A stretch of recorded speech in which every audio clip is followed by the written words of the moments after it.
अस्सलाम वालेकुम। मैं हूं डॉक्टर मोहम्मद आरिफ सिद्दीकी और आप देख रहे हैं रियल फेस मीडिया।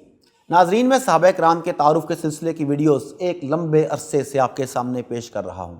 आज इसी सिलसिले को आगे बढ़ाते हुए सैयदना अबू जंदल रज़ी अल्लाह ताला अन्हो का तारुफ आपके सामने रखूँगा। आपका नाम आस और कुनियत अबू जंदल थी।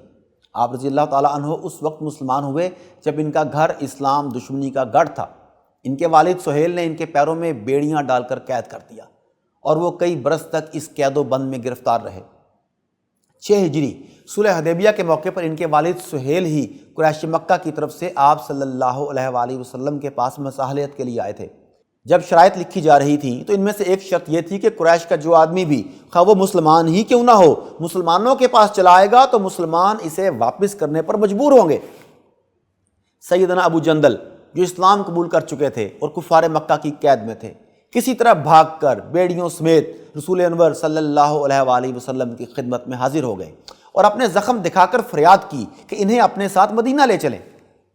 हजूर सल्लल्लाहु अलैहि वसल्लम ने सुहेल को काफ़ी समझाया कि वो अबू जंदल को मदीना जाने की इजाज़त दे दें, मगर वो राज़ी ना हुआ और कहा कि शराइत सुलह की रूह से आप इसे नहीं ले जा सकते।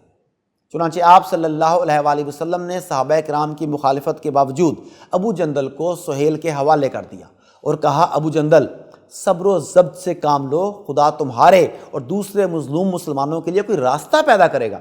हम सुलह कर चुके हैं और सुलह के बाद बदअहदी नहीं कर सकते। सैयदना अबू जंदल रज़ी अल्लाह ताला अन्हो ने जब देखा कि मैं फिर मक्का लौटा दिया जाऊंगा तो उन्होंने मुसलमानों से फरियाद की और कहा, ए जमात मुस्लिमीन, देखो मैं मुशरिकीन की तरफ लौटाया जा रहा हूँ, हालांकि मैं मुसलमान हूँ और तुम मुसलमानों के पास आ गया हूँ। कुफार की मार के निशान इनके बदन पर मौजूद थे। उन्होंने ये निशानात दिखा कर मुसलमानों को जोश दिलाया। सैयदना उमर रज़ी अल्लाह ताला अन्हो पर हज़रत अबू जंदल की तकरीर सुनकर बहुत रिक्कत तारी हुई। वो बारगाह रिसालत पहुँचे और अर्ज़ किया कि क्या आप सल्लल्लाहु अलैहि वसल्लम सचमुच अल्लाह के रसूल नहीं? इरशाद फरमाया, क्यों नहीं? उन्होंने कहा, क्या हम हक़ पर और हमारे दुश्मन बातिल पर नहीं?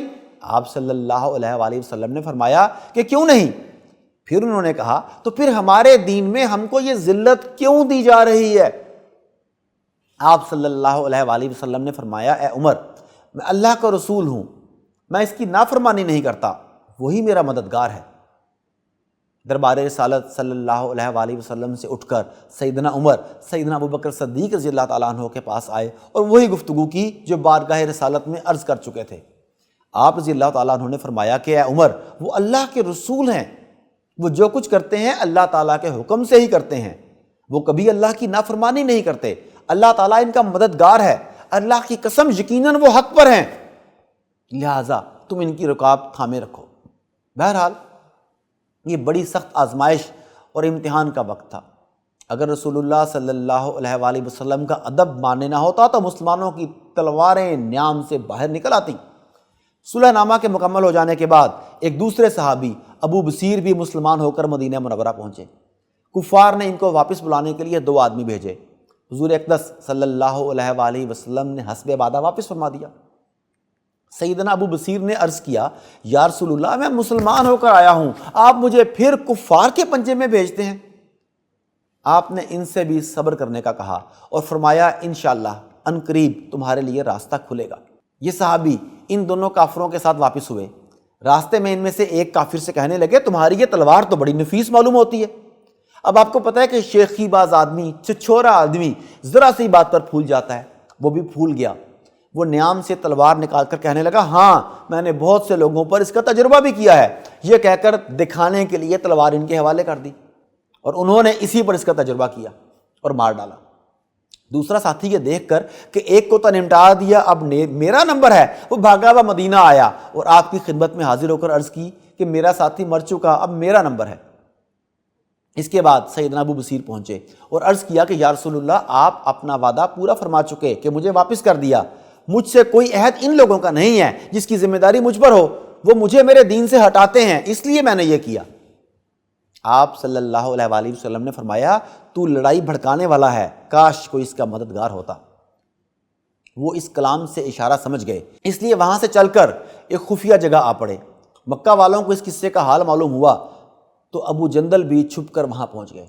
इस तरह जो शख्स मुसलमान होता वो इनके साथ जा मिलता। چند روز میں ایک مختصر سی جماعت تیار ہو گئی جنگل میں، جہاں نہ کھانے پینے کا انتظام، نہ باغات، نہ آبادیاں، اس لیے ان لوگوں پر جو گزری ہوگی وہ تو اللہ کو ہی معلوم ہے۔ مگر جن ظالموں کے ظلم سے پریشان ہو کر یہ لوگ بھاگے تھے، ان کا ناطقہ انہوں نے بند کر دیا۔ جو قافلہ ادھر کو جاتا اس سے مقابلہ کرتے اور لڑتے، حتیٰ کہ کفار مکہ نے پریشان ہو کر حضور صلی اللہ علیہ وآلہ وسلم کی خدمت میں عاجزی اور منت کر کے اللہ کا اور رشتہ داری کا واسطہ دے کر آدمی بھیجا کہ اس جماعت کو اپنے پاس بلا لیں کہ یہ معاہدے میں داخل ہو جائیں اور ہمارے لیے آنے جانے کا راستہ کھلے۔ حضور صلی اللہ علیہ وآلہ وسلم کا اجازت نامہ جب ان حضرات کے پاس پہنچا تو سیدنا ابو بصیر مرض الموت میں گرفتار تھے۔ حضور صلی اللہ علیہ وآلہ وسلم کا والا نامہ ان کے ہاتھ میں تھا کہ اسی حالت میں انتقال فرمایا۔ ابو جندل رضی اللہ تعالیٰ عنہ مدینہ واپس ہوئے، پھر آپ صلی اللہ علیہ وآلہ وسلم کی زندگی بھر مدینہ میں رہے۔ اس کے بعد عمر فاروق رضی اللہ تعالیٰ عنہ کے زمانے میں جب شام پر فوج کشی ہوئی تو اس میں شرکت کی، اور 5-6 سال تک مسلسل جہاد فی سبیل اللہ میں مشغول رہ کر سیدنا عمر کے عہد خلافت 18 ہجری میں طاعون کی وبا میں انباس میں وفات پائی۔ آدمی اگر اپنے دین پر پکا ہو اور بشرطے کہ دین بھی سچا ہو تو بڑی سے بڑی طاقت اس کو ہٹا نہیں سکتی، اور مسلمان کی مدد تو اللہ کا وعدہ ہے بشرطے کہ وہ مسلمان ہو۔